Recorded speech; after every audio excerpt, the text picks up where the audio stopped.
हो सके तो इकोनॉमिक्स के लिए भी बोल देना, हमारे लिए बेनिफिट होगी, ठीक है। एंड अदरवाइज ठीक है, साइंस खुद से कवर कर सकता है NCERT वगैरह का, तो या इस बार तो साइंस भी नहीं आई थी। हाँ, but it was current affairs, नहीं बट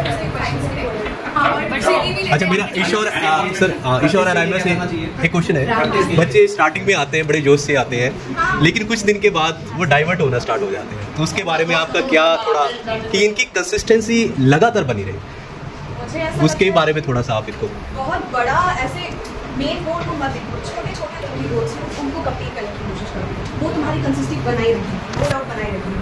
जैसे टॉपिक्स लिस्ट डाउन करो पर डे के, सोने से पहले अगले दिन का टॉपिक लिस्ट डाउन करो कि ये कंप्लीट करना, अगले दिन उठ के उतने को कंप्लीट करने की कोशिश करो। I guess in the winter की बात करें, मैं दिसंबर और जनवरी के महीने में 3 बजे उठ के पढ़ी हूँ, ठीक है। And that was very difficult. I was living alone in PG. There was no one to wake me up. That was my inner spirit that helped me. 3 बजे उठना है तो उठना है। I still remember मैं जैकेट पहन के सोती थी ताकि मेरे को गर्मी लगे और मैं उठ जाऊँ, क्योंकि अगर आप ठंड लगेगी आपको तो आप उठ नहीं पाओगे, ब्लैंकेट में से निकल नहीं पाओगे। और मैं स्पोर्ट्स शूज पहन के टेबल पे बैठ के पढ़ती थी ताकि मैं अटेंटिव पोजीशन में रहूँ, ठीक है। तो मेरे स्टडी आवर्स तो बहुत थे, मतलब मैं पूरे दिन पढ़ती थी। इनफैक्ट मैं कोचिंग आना वो बस मेरा ब्रेक, मैं कोचिंग आ रही थी, मैं क्लास में मस्ती करते हुए पढ़ती थी, इसलिए मेरी कंसिस्टेंसी बन पाई। आपको पता है what we do is as students, हम लोग क्या करते हैं कि हम डिस्ट्रैक्शन बाहर ढूंढते हैं, हम इधर उधर की चीजें। आप कोचिंग में दोस्त बनाओ, आप पढ़ने वाले दोस्त बनाओ, आप टीचर्स से बॉन्ड बनाओ। आप देखो, आप इंटरेस्ट लो इस प्रोसेस में, this process is very beautiful. आपको खुद में कॉन्फिडेंस आएगा जब आप पढ़ोगे। मैं खुद एक इंजीनियर थी, आई वाज जीरो। मैंने कोचिंग ज्वाइन की नवंबर 28 में, मेरे को जीके का जी भी नहीं पता था। सोचो, आई हैड 3 मंथ्स, दिसंबर, जनवरी, फरवरी और मार्च, जिसमें एफकेट भी पढ़ा था, 4 मंथ, और बीच में एफकेट भी पढ़ा था। मेरा फर्स्ट अटेम्प्ट में निकल गया, मेरे को उससे पहले पता भी नहीं था सीडीएस में आता क्या है। सोचो, सिर्फ इसलिए क्योंकि मैंने इंटरेस्ट लिया। तुम लोग सारे इंटरेस्ट को छोड़ो, अपनी पढ़ाई को इंटरेस्टिंग बनाओ, पेपर यूं निकलेगा और तुम कॉन्फिडेंट होकर निकल के कि मेरा पेपर निकल रहा है। पेपर टफ आया तुम्हें फर्क नहीं पड़ेगा, आंसर की से तुमको फर्क नहीं पड़ेगा, तुम्हें पता होगा तेरा पेपर निकल रहा है क्योंकि तुमने इंटरेस्ट लेके पढ़ाई की है। ये ध्यान रखना। तो घंटे कितने ये मत गिनो, एक बार इंटरेस्ट आएगा ना, तुम देखना तुम जीके को ऐसे पढ़ोगे जैसे कोई नहीं पढ़ता है। बट उसको अपने फ्रेंड्स यहाँ बनाओ and make good friends here.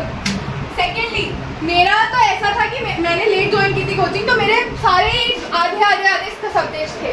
तो मैंने सर को बोला, सर मेरी बैकअप क्लासेस लगाइए, ठीक है। और मेरी बैकअप क्लास मुझे रोज चाहिए होती थी, किसी ना किसी सब्जेक्ट की 2 घंटे, कभी कभी 3 घंटे। संडेज को तो मतलब कभी कभी पूरा बैठी सुबह 10 बजे से लेकर दोपहर में 2 बजे तक। तो सर ने हेल्प की है, ठीक है। और मेरी पूरी बैकअप क्लासेस एंड तक चली है। सोचो, बट बच्चे क्या करते हैं, आते हैं थोड़ी बहुत बैकअप क्लास ली, उसके बाद छोड़ दिया। ऐसे नहीं करना है आपको।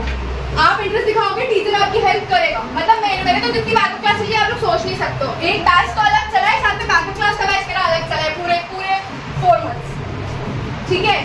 तो ये मत सोचो कि कितनी देर पढ़ने की, टारगेट्स रखो कि ये टॉपिक अब खत्म करना है तो करना है। मुझसे नहीं हो रहा है तो मैं यूट्यूब से देखूंगा, सर से पूछूंगा कैसे करूंगा, तो मुझे नहीं पता। बट अगर ये नहीं हुआ है तो मैं नहीं सोऊंगा। और सबको नींद आती है, देख लो हम सब एक ही एज में, मुझे भी नींद आती थी 3 बजे उठ के, मेरे को भी पानी मारना पड़ता था ठंडा, बट वो करना पड़ता है, ठीक है। So never look for us, always look for targets. Remember that. और कुछ What extra you do for the English? English में एसपी बख्शी की जो बुक है ना, that is more than enough. या इट्स मोर देन इनफ। नहीं, नो यूट्यूब चैनल, नथिंग। आप पता है, बुक्स से पढ़ना आपकी रिटेंशन पावर को बढ़ाता है। करंट अफेयर्स का भी मैं सजेस्ट करूंगी, अगर आप बुक्स से पढ़ो, मतलब जो मंथली मैगजीन्स आते हैं या जो यूट्यूब के वीडियोस में रिटेंशन पावर बिल्कुल नहीं होती है। और सीडीएस का पेपर, जब भी तुम जीके का पेपर देखते हो ना, अगर पढ़ी हुई चीज है ना तो तुमको देख के तुम लगा लोगे, भले ही तुम्हें याद नहीं होगा उसका कंसेप्ट, बट तुम आंसर सही मार्क कर लोगे।